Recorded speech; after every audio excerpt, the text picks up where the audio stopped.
Just as soon as the Croatian players began to accept their runner-up medals, it poured from the skies. The glut would only go on to intensify, its ferocity reminding one of the onslaught Croatia had failed to withstand earlier.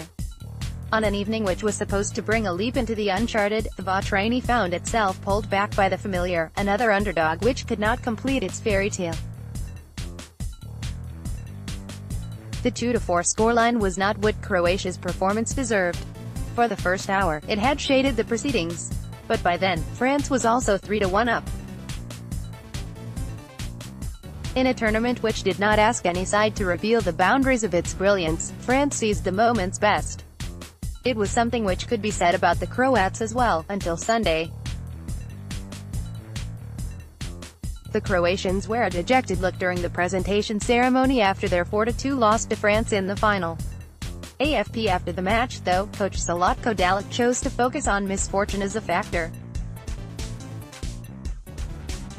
I never comment on refereeing, but let me just say one sentence: in a World Cup final, you do not give such a penalty. Please, don't take this as me saying anything bad about the referee. I just shared my way of thinking. This in no way diminishes France's achievement. But the luck we've had all tournament, we lacked that today, especially for the first 2 goals. Those 2 strikes did represent favorable omens for France.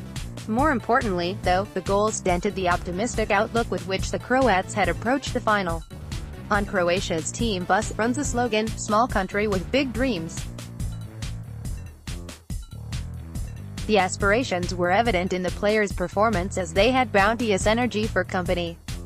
The optimism was reflected in the turnout at the Luzhniki Stadium as well, with large sections of the stands colored in Croatia's checkered red and white.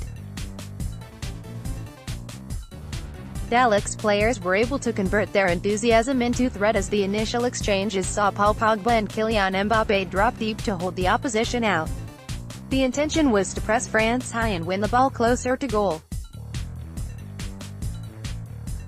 For a team which had not won before extra time in the knockout stages, this was a brave tactic as greater physical effort was demanded from the players. The intensity did come in handy as Croatia recovered from Mario Mandzukic's own goal, which had arrived against the run of play. Although the Vatreni lost its focus somewhat after falling behind, the threat was sustained by not allowing the French to enjoy long spells of possession. This was doubly important on a humid evening. France had shown against Uruguay and Belgium that it was at its most comfortable when asked to protect a lead. However, as the temperature got cooler, Les Blues discovered the more dangerous dimensions of Croatia's intensity. Ivan Perisic was resurgent again. He ran at the French defense with venom, and it was no surprise that it was he who scored the equalizer. A blistering shot following a spell of head tennis left Hugo Lloris well beaten. Modric could take credit for the goal too as he picked out Sim Vrsaljko's run into the box from his free kick. A 4th equalizer in as many matches suggested Croatia was yet again on the brink of a special comeback.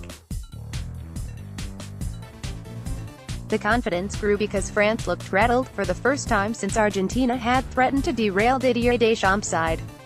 The French manager was keen to stress afterwards the significance of that victory in the round of 16. He believed the defeat of Argentina had shaped his players in more mature ways. Although it was a contentious penalty that put France back on track, the manner in which Croatia was dismantled in the second half showed that the eventual winner was the one able to quickly shift through the gears. At the interval, Croatia's 7-1 was an accurate reflection of its dominance. But the legs got heavy and spaces opened up as the match went on. The extended previous matches told on the Croats. Early in the second half, Mbappé gave a warning of the impending damage when he ran free to shoot from a tight angle, only to be denied by goalkeeper Daniel Subasic. However, the goalie's shoddy effort in stopping both Pogba and Mbappé's strikes brought the failure home.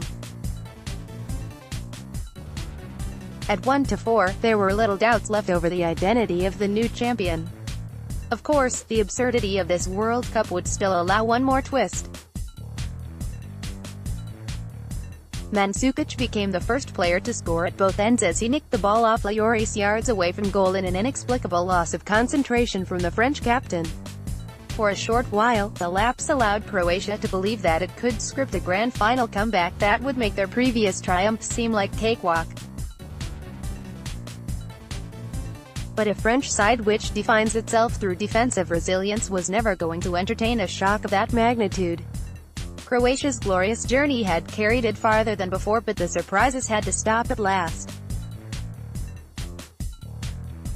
After the final whistle, Coach Dalek was keen to combat the downcast mood in his camp.